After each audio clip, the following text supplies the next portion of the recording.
saya dengar banyak yang memframing, mengatakan bahwa Pater makan uang. Betul. 51 juta lebih. Ya. Kenapa? Saya mencari uang itu hanya di Tunku Haram kedua dan ketiga.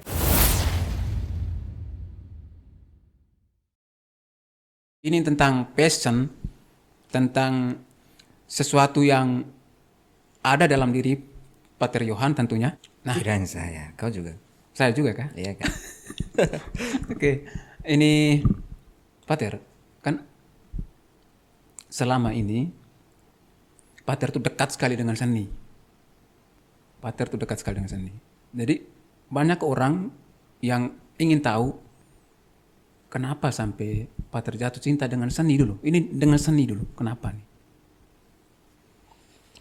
Kalau saya pun teman-teman seminari nonton ini, khususnya yang Mateloko,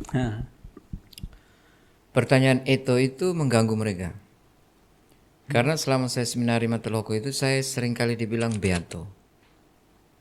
Kenapa Beato itu dalam tanda petik itu biasanya menjadi bahan olokan untuk lucu-lucu, tapi untuk menggambarkan orang yang sopan sekali, orang yang kaku, orang yang disiplin, orang yang hanya baca buku, orang yang pendiam, orang yang doa rajin sekali. Ya, saya di seminari itu. 6 tahun saya di seminari Mateloko, tapi itu sejak saya kecil, sejak saya SD sampai saya SMA, sejak saya TK bahkan. Dan yang lebih berontak tentang perubahan saya yang sekarang terkait seni itu mama. Mama itu tidak bilang seni itu buruk, bukan. Iya, iya. Tapi seni yang feel free menjadikan saya yang sekian, yang seni itu kan dia memungkinkan karya dengan atmosfer yang bebas ya. Ya, betul. Tanpa Orang tekanan harus kan? tanpa tekanan. Tanpa tekanan, betul. Jadi itu mempengaruhi gaya saya berpakaian, pola hidup. Nah, itu muncul natural atau dibuat-buat gitu? Pater. Ini benar. Yang dibuat-buat tuh jelas tidak, tapi bahwa seminari saya sekian, SD, TK saya sekian, dan dibentuk oleh mama untuk saya jadi anak yang bukan dia tidak mau saya seni, tapi saya sopan, saya baik, saya itu yang diharapkannya. Tapi seni mengarahkan saya tidak demikian, bukan berarti saya tidak sopan. Betul. Tapi gaya berpakaian dan semuanya. Lalu perubahan itu terjadi waktu saya masuk frater di novisiat khususnya. Dan saya perlu Pater Sebas Hobahana itu orang yang saya tidak pernah lupa. Ketika Pater saya masuk Sebas Hobahana, oh iya. Pater Sebas novisiat. Orang Ende kan? Iya. Orang Ende. Pater Conspeo itu saya tidak Pater pernah boleh lupa. Ini dua orang yang betul membuat saya berubah sekali dalam hal menggali sesuatu yang mungkin lama terpendam ya. Mungkin. Iya. Jadi mereka tidak mengarahkan saya untuk jadi seniman, tapi saya bilang kok saya ini tidak percaya diri selama saya di seminari. Saya bukan berarti hebat sekali secara intelektual, tapi kalau saya punya pikiran, punya ide, saya mau omong saya takut, macam-macam. Terus saya ini kaku, kalau bergaul tuh kikuk sekali. Iya, betul. Teman hanya itu saja, rendah diri dan semuanya. Pater Seba sampaikan jalan terbaik untuk dobrak itu semua adalah kontemplasi. Kontemplasi. Ya. Kenapa sampai dibilang jalan terbaik ini kontemplasi ya? Mungkin setelah saya lakukan itu dengan bimbingan Pater Consbeo, pernapasan itu membantu untuk membuat segala hal yang ada di dalam pikiran dan membebankan itu untuk plong. Untuk kosong. Bebas. Kosong itu memungkinkan kreativitas sebenarnya. Tekanan itu tidak memungkinkan kreativitas itu ada. Iya. Dia hanya muncul dalam ruang yang betul orang lepas, bebas, kosong dan Hening, tanpa ada sesuatu ya. Hening ya. Ya. Nah, biasanya Ya, inspirasi itu lahirkan dari dalam hening keningan. kan. Tanpa saya sadar itu 2 tahun saya di novisiat Kuwu dengan kontemplasi setiap hari, dan Pater Sebas minta Injil besok dikontemplasikan pada malam dan coba kau ada di dalam konteks Injil untuk besok. Jadi kan ada banyak teks kitab suci dengan berbagai cerita ya. Iya. Dan bagaimana saya kontemplasi untuk mengimajinasikan Yesus memberi makan 5.000 orang, saya harus ada juga di situ. Terus Yesus menyembuhkan orang kusta, saya juga harus ada. Dan Pater Seba sampaikan, usahakan setiap kali kontemplasi dan kau ada dalam konteks Injil dengan berbagai latar belakang cerita itu, Yesus harus omong dengan kamu. Wah, luar biasa ya.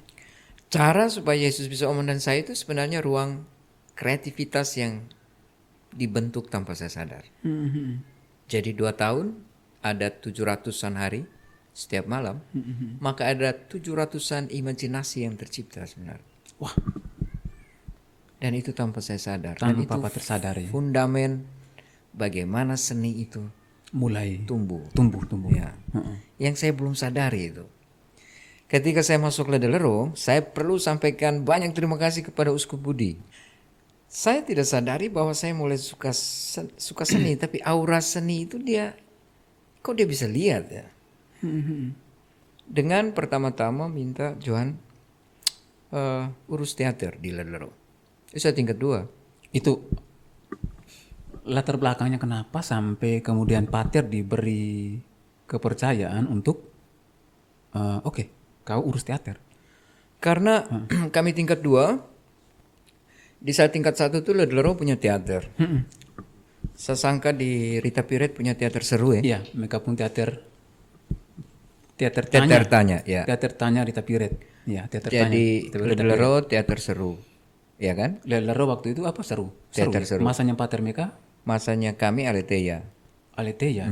Dan itu Kalau Pater Charles Berap dan yang di kakak-kakaknya kakak itu, mereka di atas itu teater seru. teater seru ya. Oh, masih dengan seru. Ya. Dan kami kembali tingkat 1. Kami masuk tingkat 1 itu kan Pater Budi, Uskup Budi ini baru pulang studi kan. Pulang studi doktor Ya. Dan dia menjadi bapak asramanya kami saat itu. Saya tingkat 1 rupanya ada sesuatu yang terjadi dengan teater seru di Ledelero. Artinya untuk beberapa saat tidak ada pementasan. Lalu kalaupun pernah dibuat pementasan tapi mungkin persiapan waktu itu kurang bagus. Jadi ada banyak evaluasi yang diberikan. Ya, betul. Sehingga tidak lagi ada pementasan. Tapi Pater Budi seorang seni dia sastra ya. Iya, sastranya sangat kuat kali Pater Budi itu. Jadi Monsinyur Budi. Ya. Waktu itu tingkat 2 teater serunya Suam-Suam Kuku, Mati Suri dan sekian. Sementara dia sangat menginginkan para frater kreatif dari segi seni, panggung khususnya. Johan, engkau urus teater ya, hidupkan teater di Ledelero. Coba lebih kreatif dan semuanya. Saya kaget kan, Pater saya tidak pernah nih urus teater. Sebelumnya tidak pernah Tidak sama sekali pernah. bersentuhan Saya di dengan seminari teater. itu KF Ferdin 1 yang channel orang kita itu mereka sangat aktif Oh drama. iya, betul, orang kita. Saya tidak pernah. Drama itu untuk saya bahan asing. Drama di seminari, drama panggung tuh. Dan saya tidak hobi memang gitu. Sama sekali. Berarti dari zero ya, dari nol ya, Pater. Iya. Tapi seninya sudah ada. Saya tidak tahu. Seni itu makanya khususnya dalam hal teater ya. Heeh. Uskup Budi sangat punya andil karena waktu itu kan saya juga mau keluar. Saya tidak mau lagi. Saya suka arsitek. Jadi saya tingkat 2 itu saya sudah pilih untuk kuliahnya di Atmajaya atau apalah waktu itu. Dan saya mau kepingin kuliah arsitek. Suka sekali untuk desain-desain. Jadi Pater, ini kan Pater Pater mau keluar nih. Itu kan pergolakan batin, pergolakan panggilan Pater. Mau jadi pastor, mau jadi imam, atau sebaliknya kembali, mundur. Saya berhenti di tengah jalan dan melanjutkan pilihan saya sesuai dengan passion saya, minat saya, arsitek tadi. Iya. Coba Pater ceritakan itu tuh. Karena saya bapak sendiri kan Protestan. Terus saya punya adik Protestan. Artinya berasal dari latar belakang dengan perbedaan keyakinan ya, walaupun Kristen Katolik itu ini. Saya dan kakak Katolik ikut mama. Setelah sekian lama bapak masuk Katolik juga. Terus saya sendiri anak laki-laki. Terus tanpa saya sadar bahwa ada sesuatu yang baru muncul di saya itu suka seni dan semuanya. Jadi saya tingkat 2 tuh fix saya harus kuliah arsitek. Dan bapak tuh agak-agak dukung ya waktu itu. Mama yang tidak. Mama mati-matian tuh. Ya karena saya masuk seminari itu kan bukan karena kemauan orang tua, tapi saya punya mau. Karena juga ikut-ikut waktu itu. Jadi waktu saya mau keluar de frater, kuliah, arsitek, saya orang tua kembali lagi ke alasan yang dulu masuk seminari kan bukan kami mau. Bukan kami paksa ya. Ya. Sekarang mau keluar, tanggung jawab sendiri. Kalau mau kuliah, cari uang sendiri. Jadi saya pikir 2 kali. Tapi saya pun kehidupan di Ledlero sementara, malas doa. Karena pikiran sudah saya lebih banyak di Maumere. Kami dulu liburnya hari Kamis. Libur kuliah. Ya. Ya. Saya di Maumere terus. Dan ya pokoknya feel free. Tapi justru feel free itulah yang tanpa saya sadar secara natural sekali bentuk saya untuk kreatif tanpa ada tekanan. Karena ruang kreativitas itu muncul dengan feel free itu. Pater Budi waktu itu, terus saya masuk kapela hari itu saya ingat. Saya itu sudah malas sekali pergi doa hari itu, tapi karena aturan pergi saja, duduk saja sebagaimana hari-hari yang sebelumnya. Saya lihat salib, saya bilang Tuhan, kau kasih saya hal lain yang saya suka, supaya saya jangan keluar. Itu Pater minta di depan salib tuh Spontan. Di Kapela Ledlero. Kapela Ledlero. Dan saya bisa rasa doa yang begitu spontan, tanpa ada pikiran sebelumnya. Lihat salib, spontanitas kalimat itu keluar. Kasih yang lain, sesuatu yang lain di Ledlero ini, supaya saya tidak boring dan saya tidak keluar. Tiba-tiba saja saya mulai suka barang-barang bekas untuk buat sesuatu yang tidak dibuang, yang orang buang dibuat untuk tidak dibuang.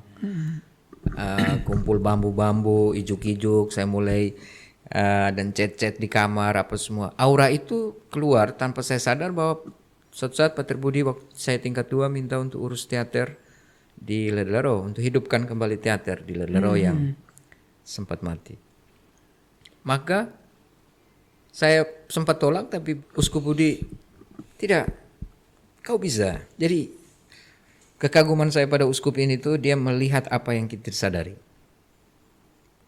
Kepekaan dia untuk melihat bakat, skill yang tidak kita sadari. Saya tidak sadari bahwa saya punya kemampuan mengurus teater. Tapi dia melihat itu. Dan ternyata saya menikmati hari-hari saya di Ledlero.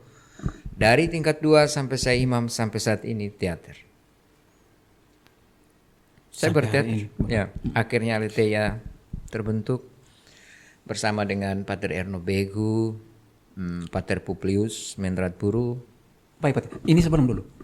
Aletheia ini awal itu kan paling tidak ada orang-orang yang hadir di situ untuk memberi nama. Aletheia ini siapa yang kasih nama nih kita?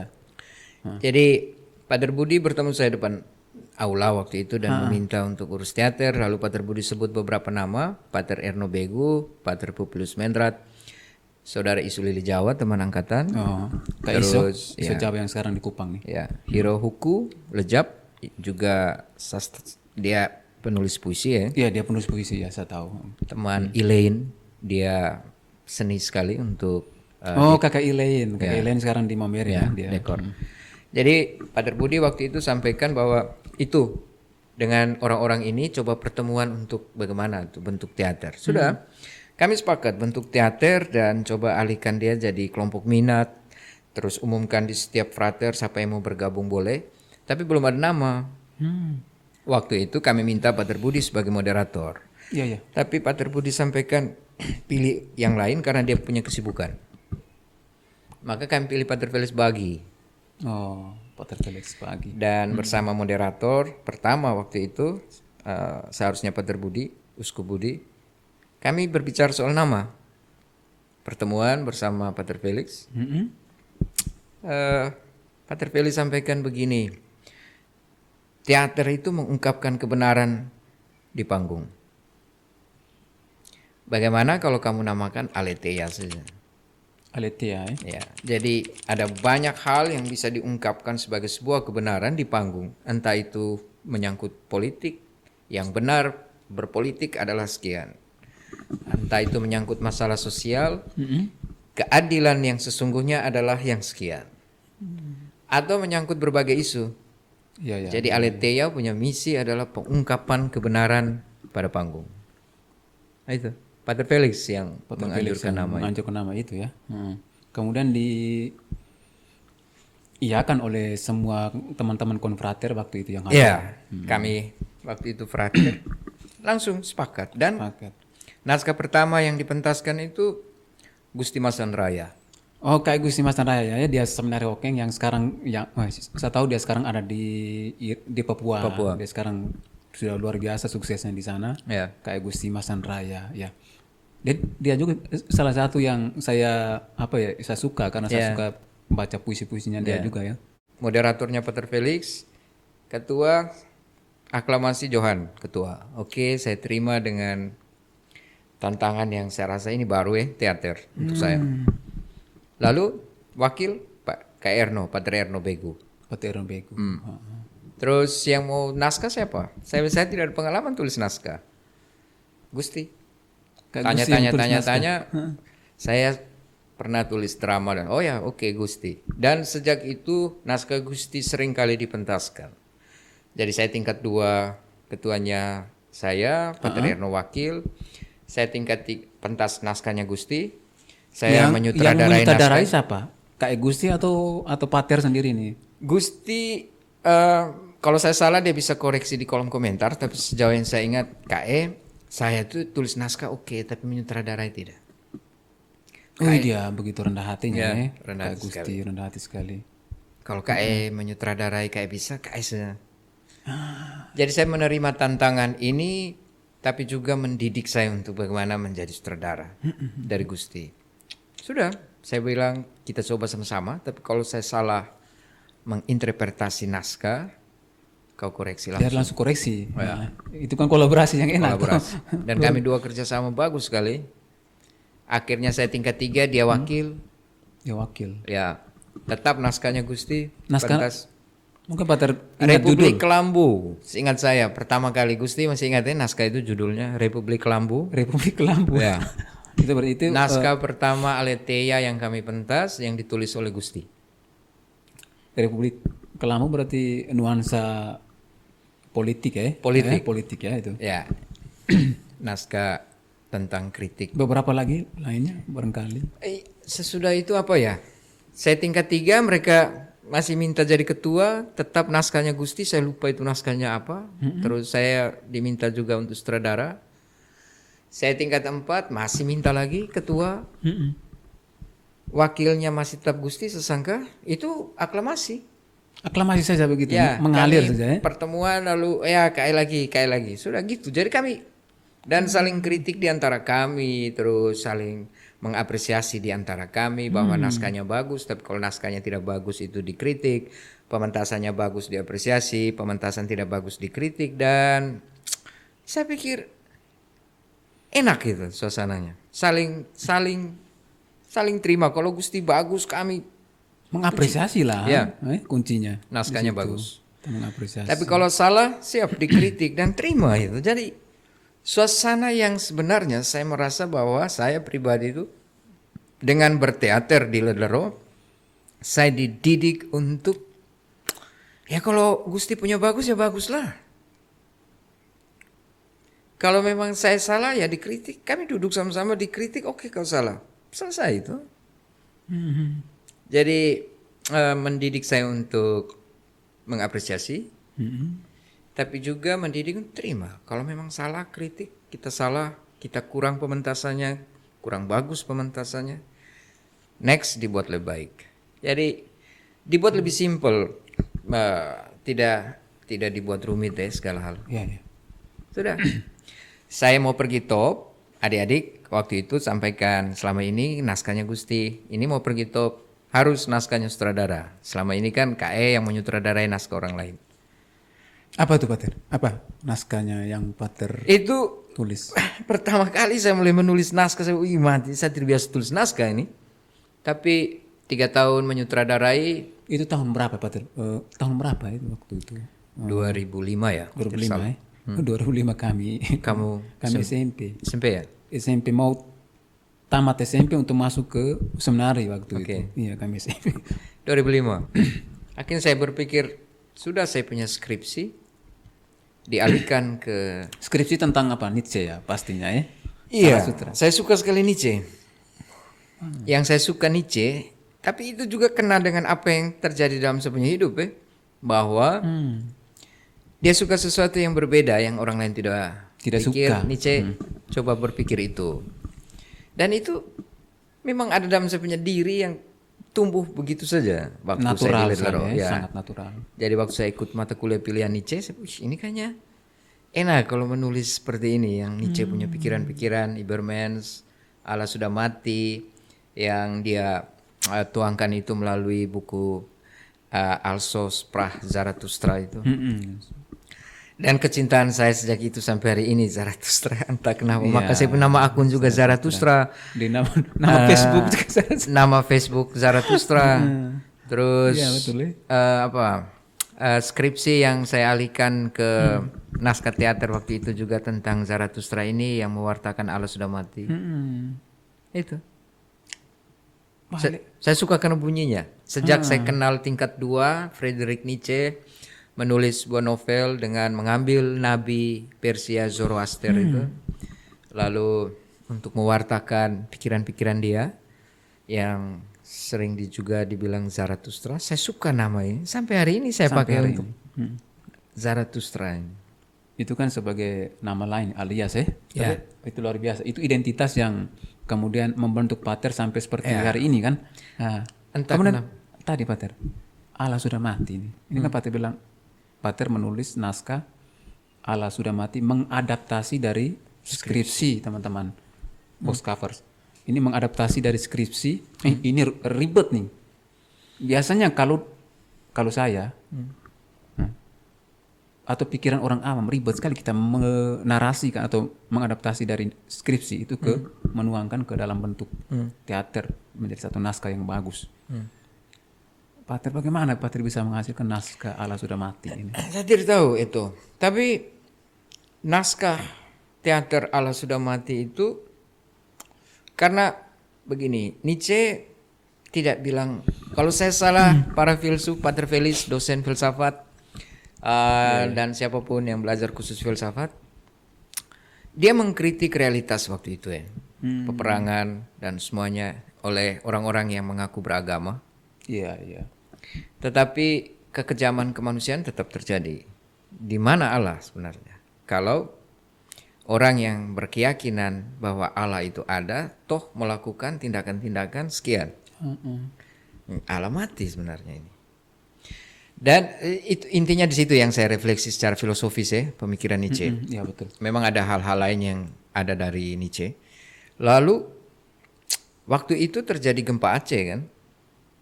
Oh, gempa di Aceh. Ya, Tsunami ya? tsunami gempa di Aceh 2004 kalau tidak salah. Betul. Dan ada satu tulisan yang saya sempat baca, entah itu Flores Post atau Post Kupang itu juga mempertanyakan Allah di mana dengan kenyataan ini. Saya pikir-pikir, oke, saya punya naskah skripsi sekian, Nietzsche omong sekian, lalu ini ada lagi teks opini di media Sosial, koran di koran, Flores Post. tentang mempertanyakan di mana Allah kalau ada bencana seperti ini. Saya berpikir Allah itu adalah bencana, itu adalah momentum orang merefleksikan tentang apa yang kurang, yang mungkin bencana ini terjadi sebagai teguran dari Tuhan. Jadi bukan berarti Allah tidak ada, tapi Allah ada yang menegur kita. Allah dia dengan teguran seperti ini. Skripsi angkat konteks itu, terus bagaimana diterjemahkan ke naskah, hadirkan tentang momen Aceh itu, yang tsunami. Dan terus dengan alur-alurnya itu, tapi endingnya itu Allah tidak mati. Wah, God is not dead ya. Ya, Allah tidak mati. Allah tidak mati. Saya ingat waktu itu tokoh yang sangat saya suka dari naskah yang itu, dia main suling dan dibuka dengan itu. Itu siapa yang Saudara Opo Heri. kayak Opo Heri kan? Oh, pernah kakak Opo Heri ini hebat ya, jago Dia. main suling. Jadi dia menjadi asistennya saya, asisten sutradara itu di tingkat 5 dan 6. Saya tingkat 5 6, Opo asisten sutradara. Wah, luar biasa. Saya tingkat 4, Opo menjadi pemeran teater. Teater. Dan saya pilih dia untuk membuka pementasan itu dengan sebatang obor saja depan dia, dan kami cari batu besar sekali dari kali. Saya tidak mau buat yang buat-buatan, tapi betul-betul batu kali yang besar. Dan dia duduk di salah satu sudut di panggung itu, gelap sekali aula waktu itu, tidak ada apapun menyala. Opo yang menyalakan obor depan dia, itu bagian dari acting. Lalu dia mainkan suling. Aduh, indahnya bukan main. Saya merasakan waktu itu. Untuk membuka Allah tidak mati sebenarnya. Memang ada diskusi dalam grup teater kami saat itu pakai recorder. Pakai apa? Recorder. Apa namanya?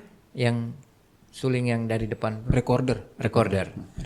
Saya kepengen suling bambu karena lebih artistik. Dan cari suling bambu, Opo latihan terus. Dan dapat. Jadi. Tapi apakah waktu itu naskah dari judulnya nih, Pater, Allah sudah mati. Itu kan sangat-sangat menarik orang untuk bertanya lebih jauh. Kan biasanya bahkan sampai hari ini banyak yang mengatakan bahwa teater-teater yang dihasilkan, judul-judul yang dihasilkan oleh Aletheia itu tuh sangat-sangat sulit dicerna, sulit dipahami langsung dengan akal sehat. Nah, karena semacam ilmiah sekali dan orang-orang awam ini kan banyak yang tidak tahu menahu kan seperti itu. Dan bagaimana Pater merangka itu kemudian pesannya tersampaikan? Sedapat mungkin tema filosofi saya hindari waktu itu. Dalam dialog. Saya salah satu orang yang tidak pada jalur menulis naskah dan coba menerjemahkan naskah itu yang di atas. Sedapat mungkin dia bersentuhan langsung. Ya, bersentuhan langsung dengan dan kontekstual. Jadi memang pas saat itu ada tsunami Aceh. Tsunami, ya betul ya. Lalu sederhana saja bangunan argumentasinya. Ada yang bilang Allah mati karena ada ini bencana.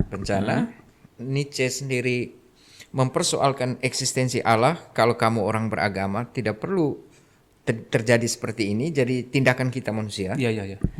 Lalu alam berontak seperti itu sebenarnya sedikit banyak juga terjadi karena tindakan kita manusia yang tidak ramah lingkungan mungkin. Iya, betul. Lalu kenapa sekarang mempersoalkan Allah tidak ada? Sesangka tidak. Allah ada. Ini semua adalah teguran dari Tuhan. Jadi kalau Tuhan menegur berarti dia eksis. Dia ada. Dia tidak mati. Jadi paling tidak pesan yang disampaikan itu benar-benar sampai benar-benar menyentuh di hati orang-orang yang menonton. Dengan bahasa dialog yang sederhana. Tujuannya itu saja. Allah tidak mati. Tsunami adalah teguran dari Tuhan. Jadi kalau Tuhan menegur berarti Tuhan ada tuh. Nah, luar biasa box cover. Saya kemudian melihat lebih jauh Pater Johan, sosok yang saya kenal baik. Saya dekat dengan beliau ketika saya waktu itu tidak ada asisten sutradara. Dan saya mencari, tahu? Iya betul. Ya. Waktu itu saya juga hanya. Jadi itu kan juga saya kenal. Iya Pater, benar. Saya mengenal dari tulisan. Jadi sering menulis di harian lokal, Pos juga, Pos Kupang. Betul. Dan saya mengenal dari dengar ke dengar. dengar itu kebetulan saya mengenal Hans Sayon secara baik. Jadi Iya, Hans Sayon Hans banyak Sayon juga bercerita teman bahwa baik saya, sahabat baik saya. itu seniman sastra, menulis bagus, puisi dan seterusnya. Jadi sebatas itu. Iya, iya. Tapi melihat ketemu langsung kan tidak pernah. Iya, belum pernah Ya, sebelumnya. dan saya sempat mendengar juga bahwa sering aktif dalam kelompok teater di Lelero kan? Iya, beberapa kali itu saya terlibat langsung, tetapi saya bukan masuk ke ranah panggung, Pak Ter. Saya tidak masuk Belakang ke ranah layar. panggung. Saya di belakang, saya behind the scene, saya urus latar belakang background ini. Sama, saya latih orang bisa, tapi kalau saya yang tampil tuh agak kikuk. Saya mengurus apa saja, saya mengurus dekorasi waktu itu. Saya urus hal-hal yang remeh-temeh yang di belakang layar. Oke. Saya tidak bersentuhan langsung dengan panggung, latih peran tidak. Oke. Tapi apa ya, hal itu sudah tertanam sebenarnya, sudah waktu dari seminari kan saya juga biasa menulis naskah. Naskah, tapi waktu itu kita adaptasiin dari kitab suci, kita buat jadi drama, kita pentaskan, dapat nilai, seperti itu. Tapi itu kan berjalan dalam waktu yang singkat, kemudian terlepas dari itu sampai masuk Lelero, bahkan saya tidak bersentuhan dengan menulis naskah itu, tidak ada. Saya hanya menulis puisi, cerpen, kemudian beberapa opini-opini, kemudian kirim ke media lokal, itu saja Pak Ter. Nah, tapi omong-omong, saya waktu itu kan Pak Ter Saya mau WA saya, pentas, bukan WA, mau pentas Tungku Haram. Tungku Haram, terus saya mencari figur asisten sutradara. Iya betul. Hans Sayon sendiri sudah berangkat untuk melanjutkan studi lanjut kan? Studi sosiologi di Ya, Jogja. sebelumnya. Jadi kan setelah saya jadi imam, saya terus berteater. Dari saya habis 2009, 2011 berteater, 2012, 2013, 2015 itu bersama Hans Sayon. Iya bersama saya betul. Dia asisten, waktu itu judulnya Kursi Retap. Oke, ini kan setelah Allah sudah mati ya Pak Ter. Allah sudah mati kan ada rentetan judul-judul lain yang saya juga pernah tulis itu di Pos Kupang waktu itu. Oh ya? Saya tulis waktu itu kan ketika kita pentaskan Tungku Haram di Kupang. Di Kupang. Balik itu kan banyak hal-hal yang berhamburan, berseliweran di media sosial kan waktu itu. Tentang Tungku Jadi Haram. kita bukan apa, tapi saya terdorong untuk menulis pastor yang berteater waktu itu kan. Benar. Nah, dari Allah sudah mati, judul selanjutnya apa saja sampai dengan terakhir Tungku Haram itu. Saya tingkat 5-6, tingkat 5 saya tidak ada pementasan, tingkat 6 buat pementasan tapi coba kolaborasikan tutup tahun waktu itu. Jadi ada satu naskah yang saya buat yang sifatnya dia teatrikal tapi liturgis sebagai momentum untuk refleksi akhir tahun. Itu apa tuh? Itu kali tanpa judul ya, tapi saya tidak beri judul, hanya isinya tentang momen refleksi selama 365 hari di tanggal 31 Desember itu apa nih yang sudah terjadi di hari-hari kita di Lelero, di setiap unit-unit, relasi kita dengan dosen, dengan perfect dan semuanya, relasi antar kita dalam mengisi votasi dan semuanya itu dipentaskan. Opu membawakan itu dan musikal tetapi liturgis. Ya, musikal, Teatrikal tapi juga liturgis. Artinya memang ini pementasan teater tapi dia doa sebagai momen permenungan di akhir tahun. Wah, luar biasa ya. Dan saya sangka itu momen pertama kali Lelero mementaskan menutup tutup tahun dengan gaya seperti Gaya itu. seperti Dan itu, format seperti itu. Out of the box, beda Ya. ya. Sesuatu yang Ya. baru sekali. Sudah itu kan habis. Ya, saya perlu berterima kasih kepada Pater Stef Sabun karena dengan Ampikali yang kebetulan top di Iya, Suradikara kayak Ampikali waktu itu kan dia frater top ya di Suradikara. 2011. Ya 2009 saya bekerja di ND tanpa pementasan, 2010 juga. Begitu Ampi top di Suradikara, dia tahu bahwa saya berteater di Lelero. Iya, iya, iya. Dan dia berbicara ke Pater Stef bagaimana kalau Suradikara berteater karena pastor yang berteater itu sekarang sudah tugas di ND. Dan saya bertugas di kantor provinsial waktu itu. Jadi Ampi bicara ke Pater Stef Sabon. Terima kasih Pater Stef. Welcome dengan anjuran Ampi Kali Iya, iya. dan minta menghubungi saya. Ampi datang dan berbicara, saya langsung terima karena saya suka teater. Dan minta buat naskah pertama di Suradikara dan Ampi langsung animasikan itu kepada siswa, membentuk kelompok teater, Ada salah satu adik Ray Oktora di sini dipilih ketua teater. Ha. Terus mereka rembuk dan muncullah nama Evergrande untuk Surdikara. Evergrande. Ya. Evergrande. Itu nama yang Itu nama diberi oleh yang lahir dari Ampi dan adik-adik Surdikara. Mereka berembuk dan sampaikan ke saya, Pater, ini kelompok teaternya Evergrande untuk Surdikara. Pater diminta menulis dan menyutradarai naskah buat mereka. Ya sudah. Evergrande dari bahasa Perancis kan? Saya cari-cari Evergrande, arti lurus satu kata Evergrande sendiri tidak ada, tapi kalau digabung ada. Tapi menurut Ampi itu bahasa Perancis yang artinya berbunga selamanya kah atau apa, saya bahasa mungkin dicek lagi di Google. Iya gitu. Oke. Kemudian apa? Kembali ke naskah tadi, Pater. Lahirlah Versus. Versus. Ya. Versus itu hanya untuk menghadap-hadapkan antara yang suka bolos dan yang tidak suka bolos di Surdikara. Iya. Yang suka tipu guru dengan yang jujur, yang malas belajar dengan yang rajin belajar, Iya. guru yang kerja hanya demi uang dengan guru yang penuh pengabdian. Jadi konteks-konteks sekolah di Surdikara itu yang diversuskan. Maka lahirlah Versus. Saling Ya, dari Pater mengimajinasikan konteks yang ada di Surdikara, ada benturan satu sama lain itu kemudian membuat naskah itu naskah Versus. memberi judul Versus, satu kata saja. Ya. Jadi Satu kata. seluruh pementasan itu sebenarnya yang dia theatrical tapi mengangkat konteks sekolah dan asrama yang dua ini. Jadi hidup ini kan antara hitam putih saja. Iya, hitam putih, baik buruk, Ya. positif negatif kan. Ya. Dua kutub itu kan saling berlawanan terus. Dan dua tokoh yang dimunculkan ya, kalau Versus hitam putih berarti untuk mempersonalisasikan itu kan antara Lucifer dengan Angel saja. I like it tuh. Ya. Dua itu saja. Jadi temanya Versus. Luar biasa.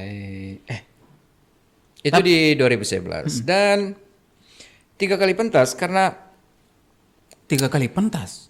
ya Versus. Versus. Jadi pentas pertama dengan pesimisme Surdikara karena ada pementasan yang jauh sebelumnya karena boring. Jadi ketika mereka dengar teater mereka pengen pasti boring lagi nanti. Ternyata mungkin karena saya suka musikal ya teater. Jadi bagaimana memanage boring penonton itu dengan musiknya. Ya, betul.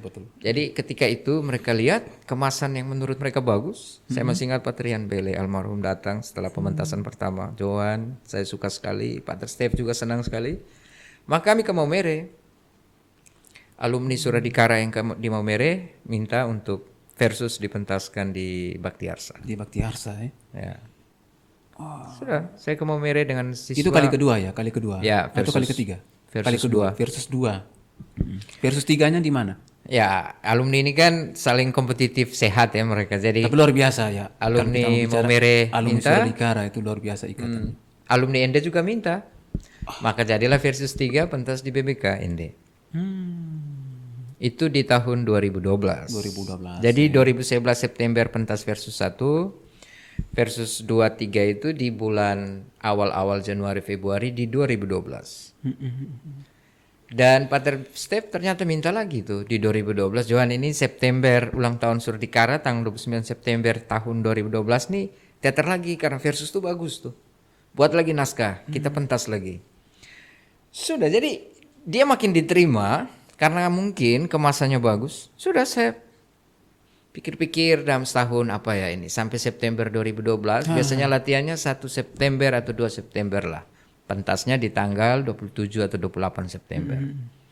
Menjelang misa ulang tahun Surdikara. Sekolah, kan? Ya. Betul. Lahirlah Separuh Napas di 2012. 2012 lahir Separuh Napas. Ya. Kenapa? Karena gini ya, kenapa anak murid ini masuk sekolah juga setengah-setengah saja? Iya. Kenapa orang tidak bekerja total ya? Itu seringkali selentingan yang saya dengar. Terus saya juga lihat, berarti orang kerja dengan separuh hati. Dengan setengah hati, separuh hati. Ya. Lalu waktu itu ada Noah punya lagu yang viral saat itu. Judulnya setengah apa napas? Separuh Aku. Separuh aku. Separuh Ya, aku kan? ya, Separuh aku, separuh aku.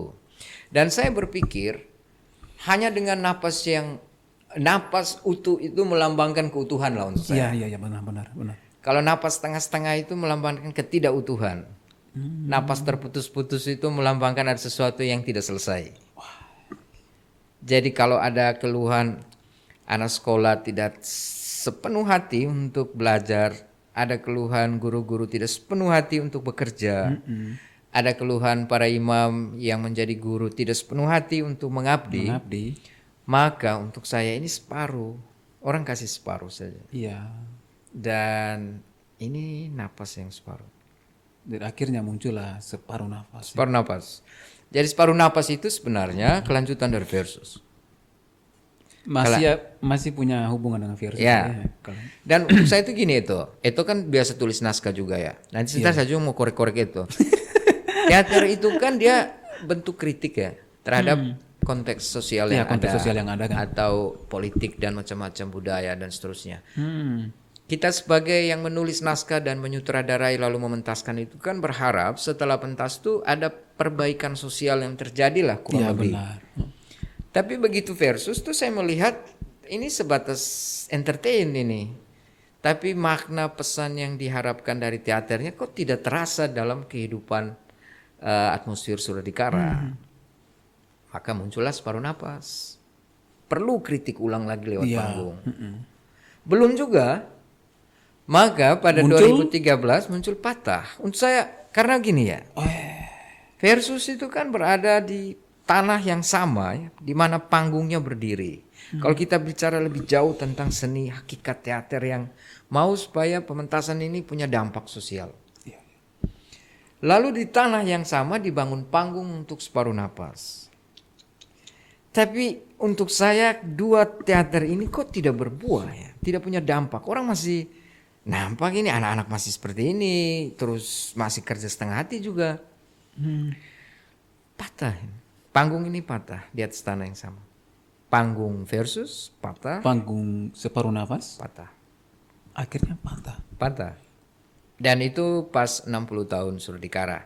Untuk saya ini refleksi untuk melihat ke depan bahwa kadang kita hanya di mulut, tapi tindakan nol bulat tindakan. Betul Pak Teh. Banyak sih orang-orang di luar sana atau bahkan yang kita sendiri alami berjalan dalam kondisi keadaan seperti ini Pak Teh. Banyak sekali. Dan itu sangat-sangat disayangkan. Menurut saya saya sangat-sangat disayangkan. Dan patah itu menurut saya baik pemeran teater, saya sebagai penulis dan sutradara, kru semua, penonton yang pernah menyaksikan versus dan separuh napas, perlu mengatakan di atas tanah yang sama di mana panggung ini berdiri. Kalau kita bicara betul dari segi teater ya, bahwa patah. Momentum ulang tahun Suradikara yang ke-60 adalah momentum melihat hal-hal yang patah ini. Tidak hanya euforia pesta, tidak hanya Jai dan Gawi, tidak hanya potong babi, potong sapi dan seluruh alumni berkumpul, pesta, joget dan macam-macam di lapangan. Tapi ke depan ini hal-hal ini nih yang seringkali akan terjadi nih. Patah dalam banyak hal itu akan selalu muncul. Ke depan yang begini setidaknya ada perubahan lah. Karena begini tuh, saya berpikir sebagai seniman teater tidak hanya untuk entertain panggung orang merasa terhibur. Iya betul. Benar. Tapi pesannya nih. Yang paling pertama itu kan kekuatan dasar kan pesan Pak. Benar. Luar biasa. Kalau orang tidak buat sama sih, berarti dia entertain sih. Pesan kalau sudah omong harus buat. Kalau sudah dipesankan lewat hal-hal seperti teater dan apalagi tidak konsekuensi etis moralnya kau sebagai manusia yang rasional yang punya otak. Dan setiap kali saya pentas itu kan selalu ada asisten sutradara. Jadi versus itu kan asistennya selalu frater. Yang kebetulan praktek di Suradikara. Jadi asistennya Ampi. Kak Ampi tapi plus Opo Heri. Kak Opo Heri yang sudah keluar waktu itu. Separuh napas yang sama. Ada Carlos Olu orang biasa panggil, Pater Olu Teva, Pater. Tapi saya tahu dia nama Olu. Dia Olu. Yang saya tahu dia Olu dari Lelero. Jadi tidak usah lagi nama tenar dan Carlos. Dan itu kayak angkat saya itu. oh ya. Iya, waktu saya mau sedikit Pater. Mereka kegiatan di Hokeng, dia tinggal di rumah. Jadi akhirnya saya waktu saya kelas 3 sebentar Hokeng tuh. Oke. Jadi Diperkenalkan nama Carlos. Olu. Olu. Saya Dia panggil dia Olu sampai sekarang. Saya suka panggil dia Olu. Jadi nama Carlos itu waktu dia top Surdikara. Heeh. Supaya angkat dia sedikit, nama juga harus lebih gaul, jadi dia Carlos. Tapi sebenarnya Olu. Setelah itu Iya. di Pata asistennya itu ada Ferrer Dede Oh ya, Kak Ferrer. Pater dan Ferrer, juga Dede. ada Alopili di Versus. Terus Kak Alo. Olu masih membantu juga di Pata. Setelah itu 2015 pas Hansayon top di Forest Post Iya, iya. dan dia ketua teater Aletheia. Jadi saya setiap kali kalau ada frater yang datang top dan omong Aletheia itu sebenarnya kan berbicara tentang dari mana saya berasal. Saya pribadi mas Dari mana Pater sendiri datang kan? datang Ah, ya. Jadi betul. tidak ada apa-apa. Jadi ketika dengar Hansayon ketua teater Aletheia, ini teater yang kami bentuk kan. Jadi Iya, benar-benar. ada ikatan secara apa ya? Emosional kan? Emosional Ikatan dalam emosional. kelompok yang sama. Kelompok yang sama. Setelah itu ada ikatan skill yang sama karena ini ketua teater ternyata yang dulu ini teater ini bentuk bersama Pater Uskup Budi, Pater Felix Bagi yang kami menjadi angkatan awal waktu itu. Jadi wah ini ketua teater Aletheia. Saya ketua teater Aletheia juga jadi langsung diminta jadi langsung connect begitu cepat ya. Connect begitu cepat. Polanya juga hampir sama. Nongkrong, nongki-nongki. Hansayon dengar sini polanya hampir sama nih. Dia ikuti selalu buka box. Kami biasa di kafe. Kami bahas soal teater, soal bagaimana Hansayon dengan para mahasiswa dia mau buat banyak di situ, menulis dan sekian. Ada banyak hal kreatif yang dibahas di situ. Juga kelompok dengan ketemu seniman-seniman di Ende seringkali di beberapa tempat di sini yang kami rasa kalau omong itu lebih enak. Akhirnya muncul kursi retak di 2015. Versus separuh nafas, Patah kursi retak. retak. Baik. Saya berkhotbah tentang pelayanan. Setelah misa 3 hari sesudahnya jam 3 pagi ada yang minta saya untuk minyak suci. Saya kasih alasan bahwa saya perut sakit. Tapi sebenarnya saya mengantuk. Tugas tanggung jawab sebagai imamat situ retak. Iya. Kursi itu melambangkan jabatan, profesi, tanggung jawab. Sebagai bupati diberi kursi sebagai bupati. Tapi korupsi bisa terjadi, retak itu kursinya. Sebagai uskup diberi kursi uskup. Dia menjalankan banyak tugas dari kursi yang diberi. Kursi ini kan melambangkan jabatan, tugas. Banyak tugas dia jalankan. Tapi orang mengeluh kasar sekali uskupnya ini, retak. Imam yang sama seperti yang saya contohkan, ada banyak contoh.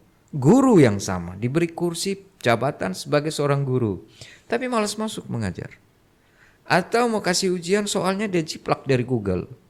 Kursinya retak itu sebenarnya. Apalagi sekarang dengan AI dan perkembangan yang luar biasa tuh. Ya, atau dia money oriented. Sesangka tanggung jawabnya itu retak. Wah, itu luar biasa ya Pater. Saya sangat kagum benar. Maksudnya judul dari A sampai yang kursi retak ini, dari versus tadi sampai kursi retak itu betul-betul kait mengait ya. Semacam apa tuh Kak? Dia betul satu benang merah. Entahlah itu menulis naskah untuk saya itu bagi saya pribadi dia tidak boleh tanpa settingan. Kalau saya atmosfer yang diciptakan dia harus natural. Artinya keheningan yang tercipta, terus konteks yang ada depan saya juga dia muncul natural. Oh ternyata ada persoalan pokok isu yang ini ya sekarang. Terus refleksi itu meresap begitu natural dan dia endap lalu dia keluar dan dipadukan dengan kontemplasi yang untuk membuat dia lebih tajam dan sekian dan keluarlah naskah itu. Jadi untuk saya teater itu bagaimana ya? Kalau orang bilang suka teater, saya selalu bilang teater itu punya hidup. Hidup dalam arti mulai menulis naskah sampai menyutradarai dan sesudah pementasan dia itu sebuah panggung besar. Dia tidak hanya sebatas panggung pada hari pentas. Karena teater itu panggung kehidupannya. Jadi Panggung kehidupan ini. dari awal ketika saya merefleksikan tentang realita, panggung sudah terbentuk di situ secara personal untuk saya. Teater pribadinya saya itu sudah menciptakan panggung personal saya saat saya menulis, saat saya berhadapan dengan kertas, saat saya berhadapan dengan keadaan ruangan yang sendiri. Itu saya punya panggung Iya, benar-benar. sebagai penulis. Kursi retak ini kan kemudian ini asistennya Hans. Hansa ya. Hasan itu. Nah, Ini kok teman kelas nih Hansa. ya Hasan itu kan sapu teman kelas, teman dari seminari Seminari. Hokeng. Kami teman dekat sekali. Di Hokeng sama-sama. Ngopi, rokok, bolos. Dan saya kenal itu dari Hans. Itu Oh, iya. seringkali omong kayak teater itu ada satu nama Eto Kubuta, penulis kayak dia puisi dan semuanya. Ya. Kursi retak itu waktu itu Itu Pater Step yang minta. Pater Steve masih ya, Pater Steve masih itu. Pater Step. Kan kami pentas di Perse. Satu kali atau dua kali? Dua. Dua kali. Sama di tempat yang sama. Perse, setelah itu di Lapangan Surdikara. Lapang Surdikara. Oh. Persenya 2015 September, Lapangan Surdikaranya Juni 2016. Oh, dua kali ya. Ya.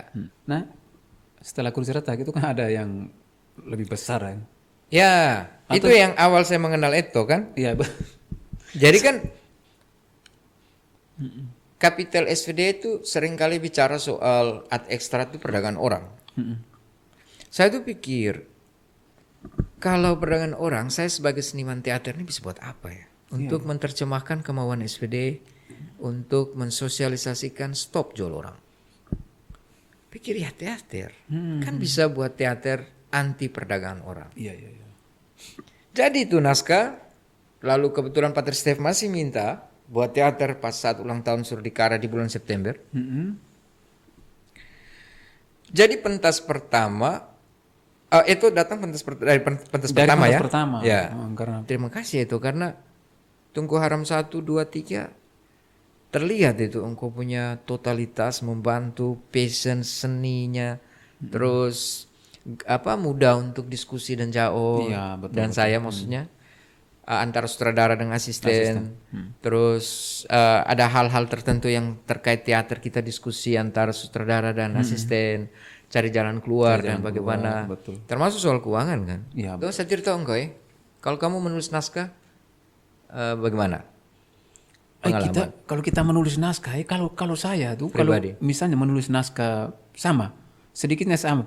Misalnya kita melihat konteks persoalan di luar, hal-hal yang kita lihat secara kasat mata, kita menarasikan itu ke dalam naskah, mengimajinasikan kemudian menulis menjadi salah satu naskah. Tetapi tidak dengan yang begitu detail.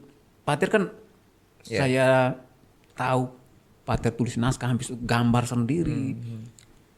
Bagaimana panggung itu berdiri di sana, itu kan Pater gambar sendiri semua. Jadi secara holistik ya, utuh sekali itu. Saya tidak seperti itu, tidak semampu itu Pater melihat hal-hal seperti Saya makanya mungkin di awal ketika saya minta ke Tuhan beri saya sesuatu yang lain supaya saya jangan keluar. Mungkin dia kasih itu teater, iya. seni. Sehingga ketika saya menulis naskah itu saya merasa ada sesuatu yang lain bersama saya, tidak saya sendiri. Betul. Setiap kali saya menulis tuh saya tidak bisa menulis kalau saya belum merasa bahwa yang satu itu belum ada. Entah satu itu siapa saya tidak tahu. Saya hanya bisa merasakan. Makanya seringkali orang bilang seniman itu selalu berkepribadian ganda. Iya. Iya kan? Jadi kelihatan ada yang lain bersama dia, ada sesuatu yang lain bersama dia. Bersama dia. Dan saya merasa itu. Ada yang lain yang sama-sama saya. Ketika saya menulis, dia yang bimbing itu. Saya merasakan itu. Makanya kok naskah ini keluar tuh komplit. Musiknya, panggung jadinya kayak gini. Kebutuhan panggung untuk panggung begini apa-apa. papan berapa banyak, terus blockingnya seperti ini. Dan untuk saya baik blocking, semua entitas naskah itu blockingnya, panggungnya, penempatan penontonnya dan semuanya itu dia berdiri sebagai sebuah entitas yang membentuk naskah, tetapi tanpa dia maka naskah pincang. Penempatan penonton, posisinya, punya pesan semua itu. Iya, punya pesan semua. Blocking, lagunya, musiknya, cara dialognya, isi dialognya, model panggungnya, semua menjadi satu paket untuk menyampaikan satu pesan saja tentang ini pesan. Jadi makanya itu melihat satu bangunan yang lengkap sekali itu mungkin karena Iya, benar Pater. bagi saya semuanya itu apa ya, utuh. Dia tidak bisa sendiri-sendiri. Musiknya lari lain, lalu blockingnya tuh macam suka-suka begitu saja, penempatan penonton begitu saja, dan panggung begitu. Dia utuh untuk menyampaikan satu pesan. Karena itu naskahnya itu betul komplit. Dan komplit kenapa? Karena ada yang bimbing. Bukan saya sendiri itu. Iya, ada sesuatu yang bekerja. Saya percaya itu. Karena Pater percaya. saya selalu barang bisa feeling aja, saya bisa merasakan dia ada itu. Untuk bimbing saya sejak awal saya menulis sampai pentas. Aduh, luar biasa ya. Sahabat teman-teman box cover, betul. Saya sendiri saya kagum dengan Pater Yohane. Karena keutuhan dia menulis naskah itu bukan kita lihat bagian-bagian yang tidak utuh. Penuh tuh. Jadi ada satu bingkai ini di dalam itu Pater menempatkan dirinya sebagai pastor yang berteater dan itu luar biasa sekali. Saya kagum sekali dengan Pater Yohan. Tapi Pater omong-omong ini ya Tungku Haram 1 kita di Ende gagal besar karena soundnya kacau balau. Orang Itu maki-maki. waktu itu orang maki hancur kita waktu itu ya. Tapi tidak mematahkan semangat Pater, semangat kita kru dan adik-adik. Akhirnya kita beralih pentas di Labuan Bajo. Labuan Bajo. Selanjutnya Kupang. Wah, itu luar biasa sekali. 3 kali pentas nih Pater. Tapi saya dengar Pater banyak sekali kata-kata, bahasa-bahasa framing buruk dari luar ya.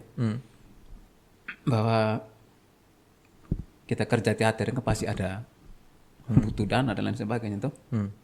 Iya tuh Pater. Benar. Uang kita harus butuh banyak.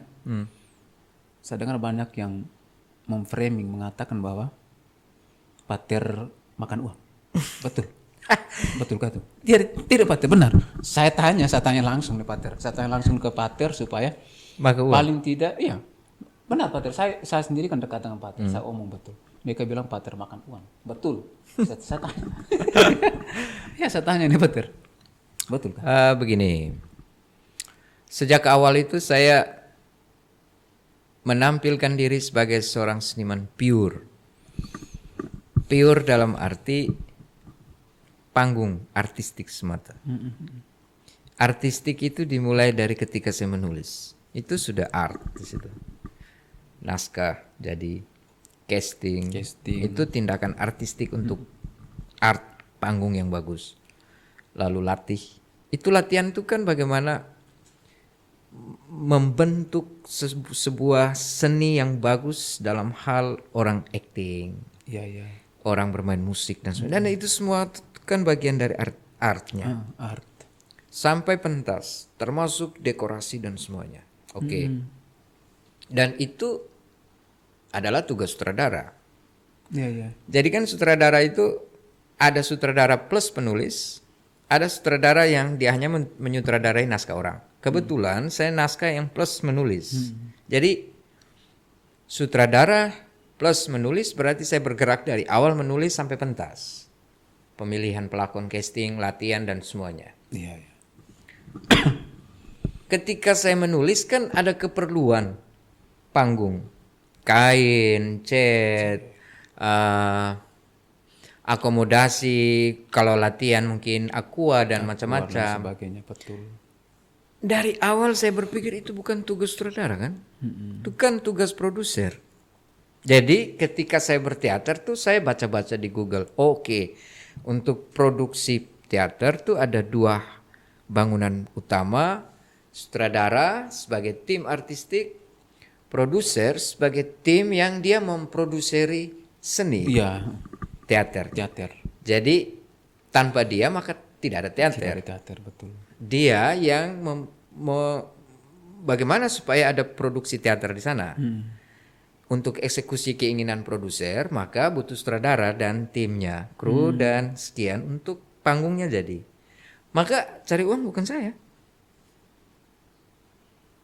Jadi kan saya berdiri sebagai sutradara, maka yang saya bentuk tim itu adalah asisten sutradara, Ya. koreografer, terus musik, terus apalagi ya, tim kreatif, Betul. dan semua yang terkait artistik, Dokumentasi.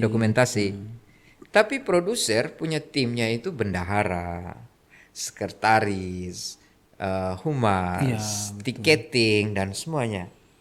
Saya tahu bahwa sejak Versus sampai Tukung Haram itu ada tiket. Tapi saya tahu diri bahwa saya bukan urus tiket karena itu di level produser punya.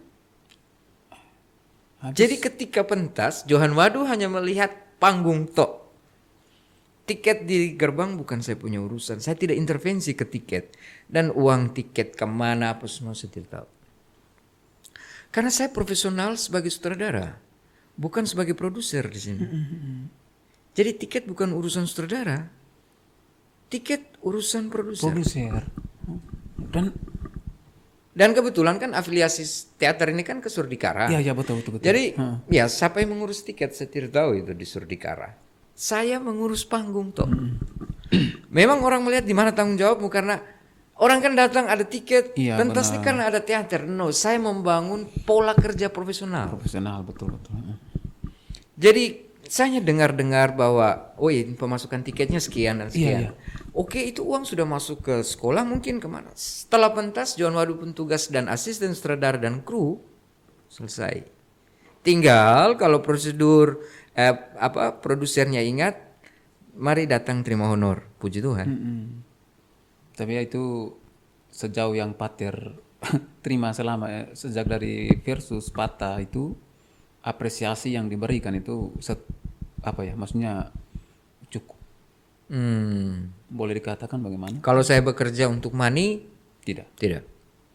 Kalau saya bekerja untuk money, tapi kalau saya bekerja demi passion, seni dan puji Tuhan yang kedua yang terjadi, maka kasih 600.000 dengan menulis naskah dan latihan hampir sebulan dengan capek luar biasa untuk saya, oke lah, terima saja. Seperti itu jawabannya, karena passion. Teater.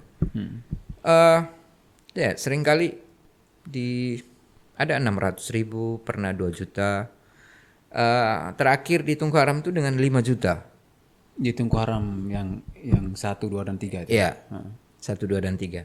Tapi itu hanya di 1. 2, 3 kan Pater Stef sudah mengeluarkan sejumlah uang untuk dekorasi sekian. Dan itu ada bendaharanya. Jadi uang dekorasi kalau saya tidak salah ingat itu ada 60-an juta untuk Tuku Haram pertama yang dikelola oleh bendahara.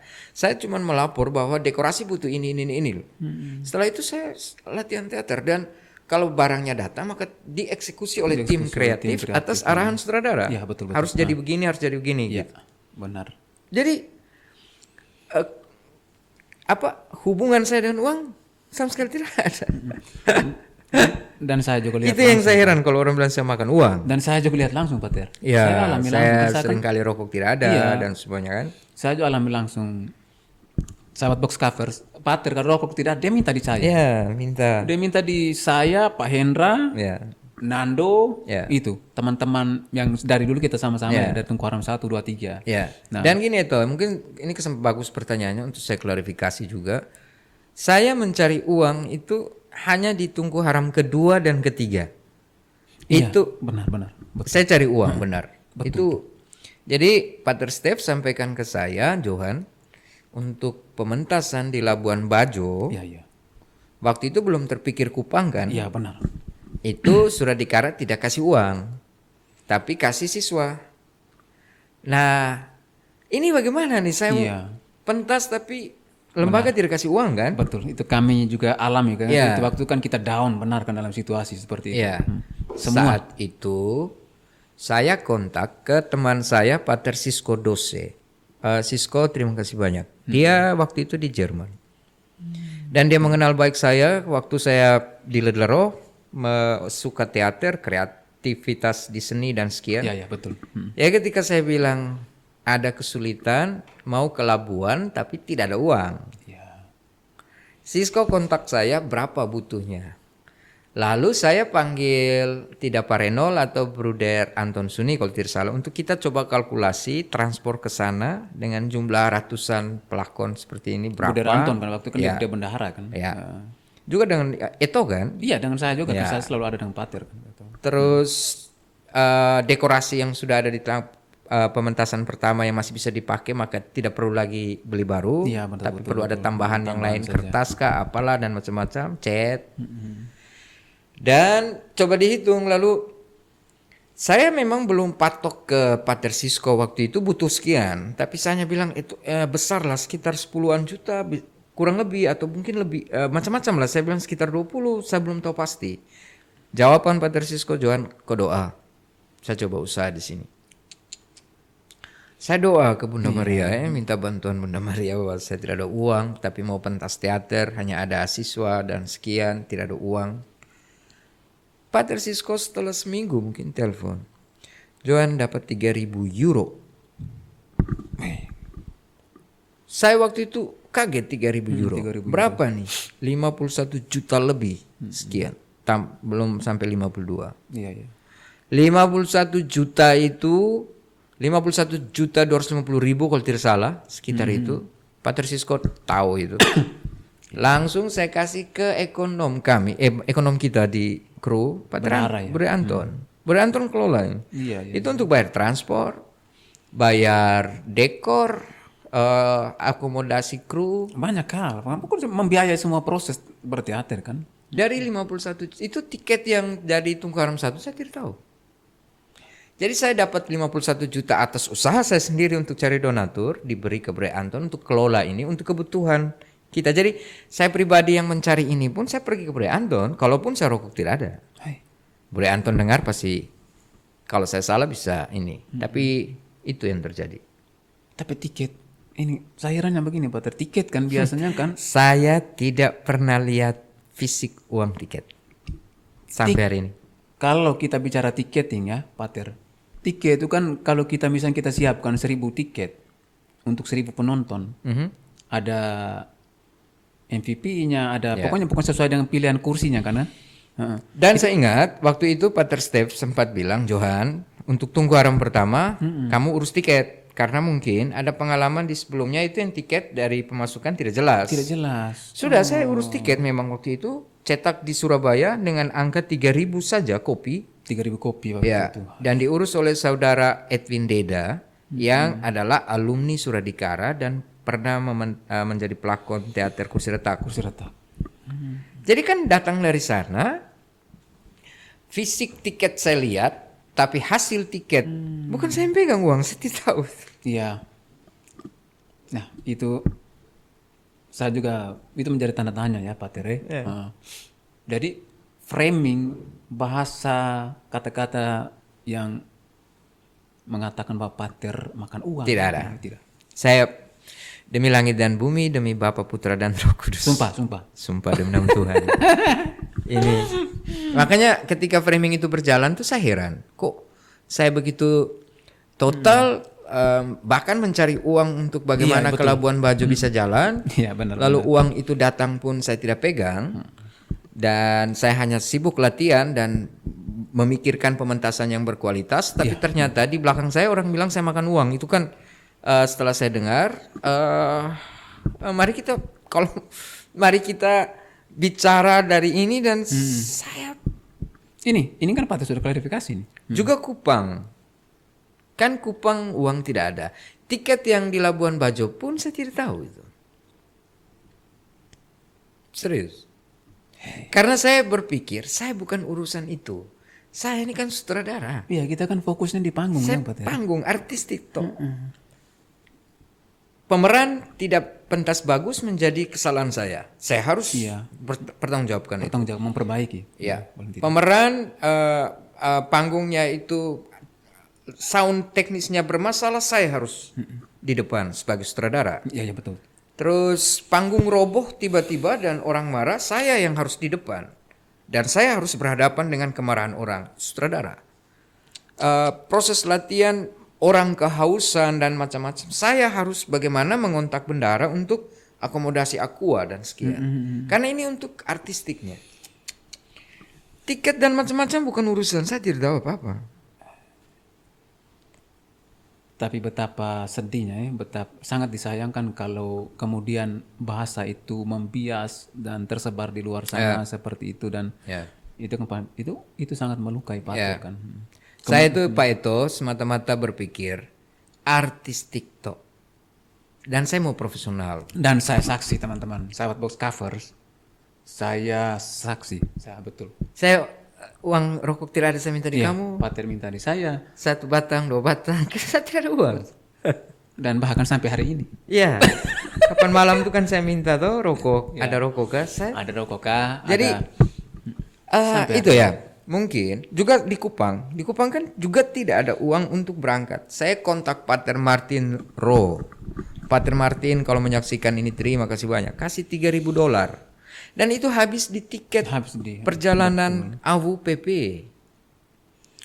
Padahal yang kita ini kan setelah itu kan kita juga buat proposal. Itu waktu kan Pater minta saya yang susunkan proposalnya. Iya. Saya susun proposalnya dan kita edarkan itu di alumni, Iya. di masyarakat, di orang Iya. tua siswa, dan itu kan Iya. kita dapat banyak. Iya. Dan sebenarnya kalau kita bicara tiket pasti ada untungnya. Saya tidak tahu itu uang kemana. Iya, kalau kita bicara tiket pasti ada untung.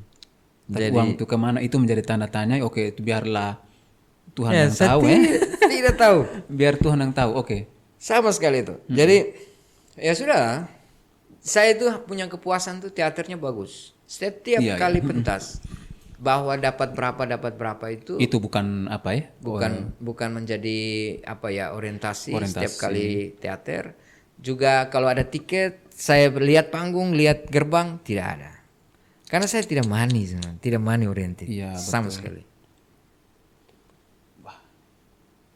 Dan apresiasi setinggi-tingginya Pater karena luar biasa. Itu kalau saya mau lihat itu karena apa yang sudah ditanamkan dari rumah ya. Dari rumah oleh yang Pater bilang tadi mama ya. Itu luar biasa sekali kalau mama nonton itu tuh mama pasti mama terharu itu. Ya. Karena Dan juga memang bagus nih itu mau buka box tentang salah satunya ini Iya. selain teater. Apa ya? Barusan juga itu kan ada satu alumni bertanya ke saya karena pernah dalam pembahasan grup bahwa Pater itu disinggung-singgung makan uang. itu Saya kapan? barusan saya tidak bisa sebut nama ini tapi dia cukup apa ya? Dia sangat objektif ke saya ya. Jadi kalau ada hal yang dia dengar ini dia sampaikan ke saya. Saya kaget itu. Saya memang kok bisa dibahas di grup yang ada alumni Surdikara juga di situ. Aduh. Ya. Tapi saya perlu sampaikan bahwa saya pernah mengontak. Memang itu ada ketua alumni kalau tidak salah. Saya lupa nama bapak itu. Bapak membantu kami untuk pengadaan proyektor kecil yang saya pernah pakai untuk kita pertemuan kru supaya saya gambar panggung di depan itu kru gampang. Iya, untuk proyektor. mengikuti. Saya tahu Yang proyektor kecil. tuh yang kecil tuh Ya. yang kita waktu itu ukur apa Ya. atur ke tembok itu. Ya. Itu dari alumni ketua alumni IAS Nusantara kalau tidak salah. Iya, iya. Lalu sumbang itu dan beli itu proyektor. Fungsinya untuk kalau pertemuan kru itu kan saya suka gambar panggung. Iya, betul. Blocking dan sekian Iya, kru iya, bisa ikuti itu. Dan proyektor itu ada. Betul. Dan itu kami juga tahu kan setiap kali kita pertemuan kita bicara tentang artistik atau produksi kan itu kita bicara Pater pasti bawa itu juga kan untuk. Nah, Jadi- betul. Ya, sudahlah. Kalau bekerja dengan tulus, ya memang ada sana sini, tapi baguslah kalau pertanyaan mengklarifikasi seperti ini ya saya menjawab tanpa ada beban karena justru saya rasa lucu sekali kalau orang bilang sama keuangan. Iya, Kak, betul. Karena benar. Tidak ada. Tidak ada. Sama sekali. Tidak ada. Demi langit dan bumi. Wow. Demi langit dan bumi. Berarti tapi luar biasa ya. Semua orang tahu, dengar karena Pater sudah omong ini. Saya kira Pater mau sampaikan 1-2 hal di sesi terakhir kita ya. Kita mau closing statement sedikit dulu tentang teater itu sendiri, tentang proses dari awal sampai hari ini. 1-2 statement dulu dari Pater. Jadi kreatif. Jadi pribadi yang kreatif. Tidak perlu kompetitif. Kompetitif perlu tetapi tanpa berpikir bahasa harus populer. Karena popularitas itu lahir dari sebuah karya yang berkualitas. Iya. Jadi dia ikutan. Lalu jujur, saya tidak makan uang sama sekali demi langit dan bumi. Uang teater apalagi. Saya mencintai teater, lahir dari sebuah ketulusan untuk teater dan hidup saya adalah teater. Jadi ketika saya ambil uang dari teater, saya rasa saya melecehkan teater itu sendiri dan itu tidak pernah terjadi. Saya tidak pernah makan uang teater dari tiket. Dan saya cuma mau supaya teman-teman orang muda tetap menjadi orang muda yang produktif, Betul. orang muda yang kreatif, Benar. orang muda yang berpikir visi jauh ke depan, Betul. dan orang muda yang sinergis, yang bisa bekerja sama, sportif, dan sama-sama berbuat sesuatu untuk perubahan. Ini jadi brandingnya Box Cafe, Pak. Ya. Di luar sana orang suka sekali. Sebelum kita tutup ya, Pak. Orang suka sekali. Betul. Saya kagum dengan branding namanya Buka Box. Luar biasa. Terima kasih. Sahabat Box Cover, teman-teman Box Cover di mana saja yang menyaksikan Buka Box, Pater Yohanum. Nah, terima kasih karena sudah menyaksikan dari awal sampai akhir dan kita saling mendukung, support Komisi Komunikasi SPDND ya, Pater. Terima kasih banyak. Support juga Pater Yohan yang terus berkarya. Kami mengharapkan Pater supaya tetap Terima kasih. berkarya ya. Terima kasih. Dan Terima kasih. katakan tidak pada hal-hal yang Framing. membelenggu jiwamu. Tapi kadang katakan tidak dengan perlu menertawakan yang itu ya. Jadi Iya. supaya dibuat lebih santai. Jadi saya menertawakan saja. Dan jangan lupa Berdoa selalu dalam hening. Oke, selalu toh. Nah, oke. Terima kasih. See you.